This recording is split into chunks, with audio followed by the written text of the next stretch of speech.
Ikuti rencana, antisipasi, jangan berimprovisasi. Jangan percaya siapapun. Jangan menyerahkan keberuntungan. Jangan bertarung jika tak dibayar. Singkirkan empati. Empati adalah kelemahan. Kelemahan adalah kerentanan. Begitulah narasi yang dituturkan oleh The Killer, yang diperankan oleh Michael Fassbender, saat sedang mengintai targetnya sembari kota Paris menggeliat hidup. Metodis, presisi, terukur, bahkan cenderung perfeksionis. Namun, segala sesuatu menjadi menarik saat peluru yang akhirnya ditembakkan oleh The Killer meleset. Hai, saya Arif Gunawibawa, dan selamat datang di Jurnal Senyap.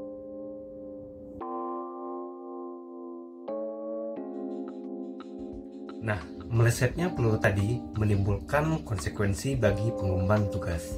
Bagi The Killer, melesetnya peluru tadi adalah hal yang baru, dalam artian buruk. Dan mungkin dalam prosesnya, egonya pun ikut tergores. Di sisi lain, gagal menyelesaikan tugas berarti orang-orang yang ada di sekitar The Killer berpotensi menjadi target. Katakanlah semacam jejak yang harus dibersihkan. Dunia The Killer seketika runyam, egonya runtuh. Mantra sakti berupa narasi yang di awal film sempat digemakan di dalam pikiran The Killer itu seketika hilang khasiatnya. Dan ternyata kenyataan tidak seideal narasi yang bergema di kepalanya. Masih dalam keadaan panik setelah peluru meleset tadi, The Killer mencoba melarikan diri dari Paris. Tarikan nafasnya mulai terdengar tidak teratur. Gembok kendaraan yang akan digunakan untuk melarikan diri tiba-tiba macet. Bisingnya suara sirine kendaraan polisi makin tak menenangkan. Jalanan licin.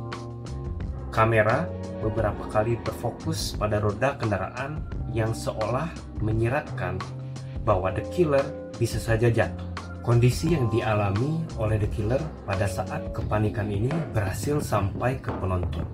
Tapi benarkah hanya kecemasan? Atau justru ada gairah yang perlahan merasuki The Killer? If I'm effective, it's because of one simple fact. I don't give a Kecerobohan di Paris yang berujung pada kemalangan untuk The Killer dan orang-orang yang ada di sekitarnya bukanlah sepenuhnya petaka. Karena pada titik ini, selain film mendapat celah untuk memulai konflik dalam diri tokoh utama, film juga memaksa The Killer untuk melakukan sesuatu yang bertentangan langsung dengan prinsip yang dia jalani.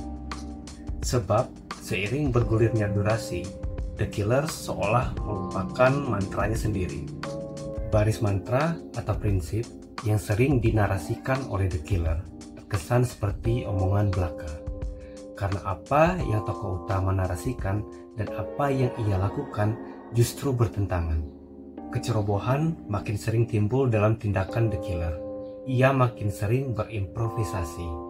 Dan tentunya tokoh The Killer bertarung tanpa dibayar. Bertentangan langsung dengan prinsip yang ia jalani.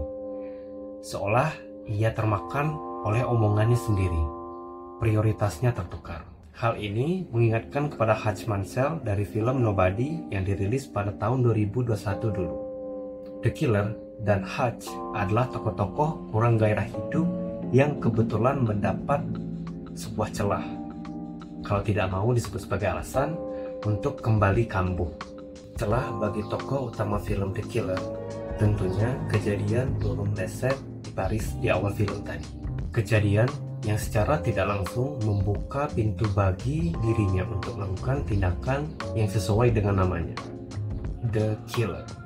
Kecerobohan di Paris di awal film tadi nantinya juga menimbulkan sebuah ironi yang menyadarkan tokoh utama akan satu hal yang nantinya akan disimpulkan dengan baik di akhir film. Michael Fassbender mungkin bintang utama dari film, tapi bintang utama sesungguhnya adalah David Fincher sebagai sutradara itu sendiri. Setiap komposisi shot, penempatan kamera, hingga gestur terkecil para tokoh terasa sangat diperhitungkan. Dan seperti biasa, pemanfaatan teknologi CGI untuk memperkaya dunia cerita khas Fincher sangat kental terasa. The Killer sangat-sangat Fincher. Visi dari David Fincher sebagai sutradara tentunya juga didukung oleh sinematografer Eric Messerschmidt yang merupakan kolaborator langganan Fincher sejak Eric menjadi gaffer dalam Gone Girl dan sinematografer untuk proyek-proyek Netflix Fincher seperti Mank dan serial Mindhunter.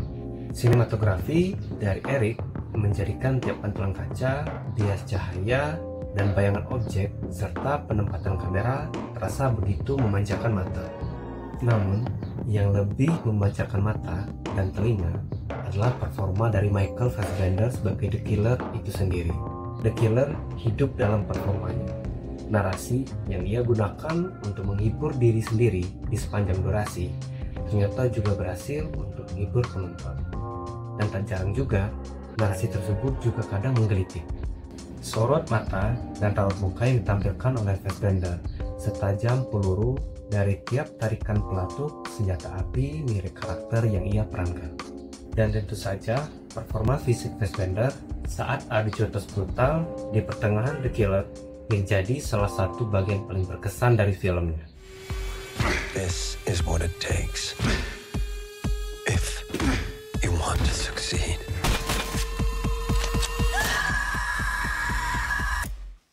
Hey. The Killer, yang merupakan adaptasi komik dari Alexis Nolan, berakhir puitis. Atau seperti yang disebutkan sebelumnya, The Killer berakhir pada nada ironis.